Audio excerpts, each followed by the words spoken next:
It's a 40-chapter document to basically control the world. It's based entirely on socialist control mechanisms. Sustainable developers have designed a global movement, coordinated through a global to local action plan to create world government in accordance with certain objectives. These objectives include an end to national sovereignty, the abolition of private property, the restructure of the family unit, and increasing limitations and restrictions on mobility and individual opportunity. The green goal includes the listings of what's not sustainable. A couple of the examples include private property. 728 lists fossil fuels. Golf courses and ski lodges are not. Consumerism. Irrigation is not sustainable. Paved roads. Commercial agriculture. Herbicides, pesticides. Elsewhere, it lists farmlands, pastures, grazing of livestock.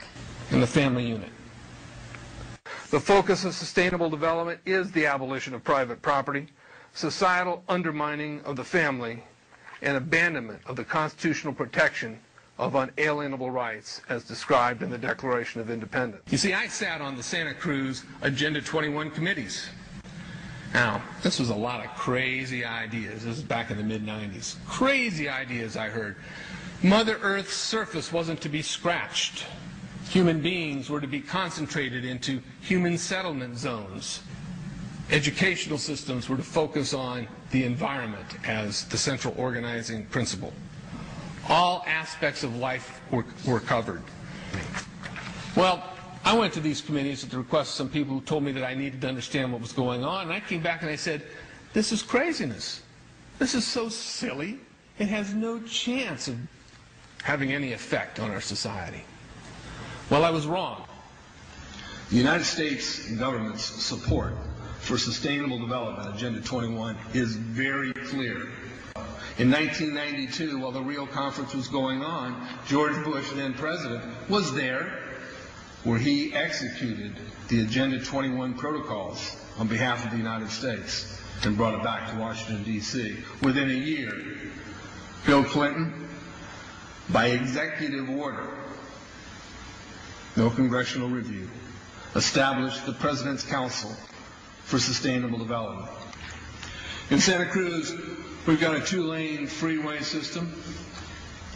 We need 4, but what we're getting is hundreds of millions of dollars of federal money to take a dilapidated rail line that Southern Pacific wants to put in the hands of somebody else so that a commuter line can be built along the railroad track. That'll be followed by 14-story buildings where people will live and stack them and pack them units, where developers or so-called sustainable developers will build these high rises with federal dollars. In fact, Santa Cruz has received a $300 million federal grant to build the first 3,000 of these stack them and pack them units. The County Board of Supervisors has said, if you are a sustainable developer, you're immune from any construction defect liability. It's a partnership between selected developers building this new world order and the government using the American taxpayer dollars in order to do it. This is a map of the Wildlands Project. To explain the map, the red are areas that are to be off limits to human beings. No resource development, no human activity. If you live there, you won't. The yellow areas are the areas for major control of all human activity. If you live there, you won't.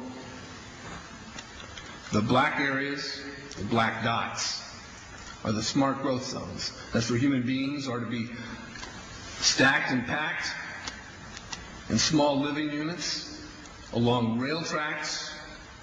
The Smart Growth Program ultimately has jobs assigned and children cared for by the state.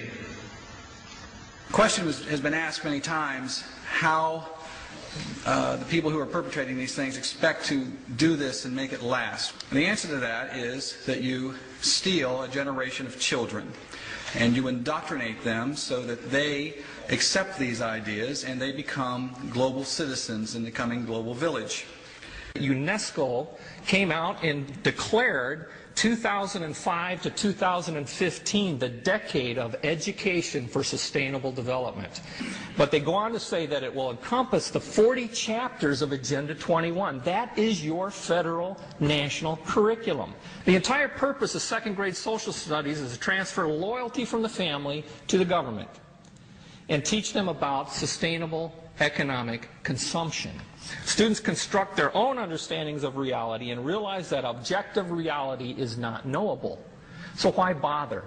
The truth is, the truth which keeps men free is being suppressed in order to prop up the attitude training agenda. And it moves on. This is our new math called connected mathematics. Standard 3 tells us that students learn that mathematics is man-made, that it is arbitrary, and good solutions are arrived at by consensus. Most of us assume 2 plus 2 is always going to equal 4. You're wrong. We might reach a new consensus.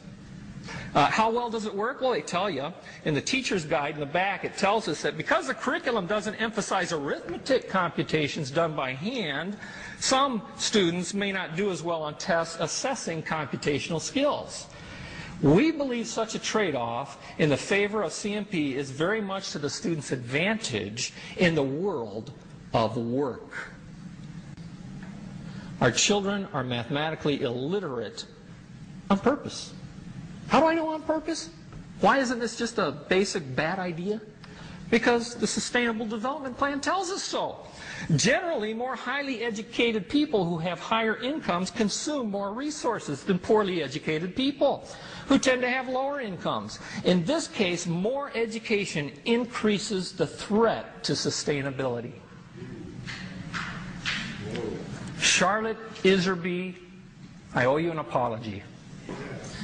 I did not believe for the longest time it was a deliberate dumbing down. I thought the dumbing down was a natural consequence of a bad idea. Folks, it's deliberate. It's deliberate. The sustainable globalist goal is the orchestration of a planned fall of American principles, values, and lifestyles. The effect on the average American will be devastating.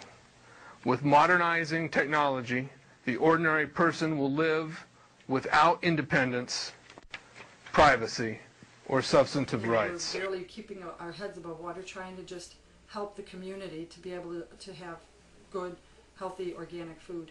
And especially with everyone telling us that there's nowhere really for them to get it, or it's affordable for people. I mean, that was, I think, the hardest thing at the beginning was people just couldn't afford to eat healthy. And so we began with this passion to help people to be able to eat healthy. After a while, we just began to take on a little bit of a different perspective. Farmers started calling us, asking if we can come to their farms and help them out with getting their products to people. And so we started helping do that as far as our friends and everyone that wanted to order with us in the co-op just started, and were interested in the farmers' products, so they would order it and we'd go down and get it and bring it up, and that's what we still do. Things took a drastic change about a year ago when the health department came in, and through some communication between them, they never answered one of our requests and letters to them back in December of 2007. And then we didn't hear anything again until December 1st last week, 2008, when we had a sheriff's department group, about 11, 12, I'm not sure, 13 men, come into our home. It was violent, it was belligerent, they didn't identify themselves, and especially to myself and my children who were upstairs, and they were very forceful in bringing us down the steps and taking us and keeping us in the back room of our living room for about approximately 6-7 hours, I'm not sure. And in the meantime, we had people with guns inside and outside, and cars, just a volume of cars just pulling in, and plainclothesmen getting out of the cars. And we don't even know where they even came into our house, because we were isolated, and people getting in and out of their cars and coming in and out, and just people all over our property outside, all over our property in the house as well.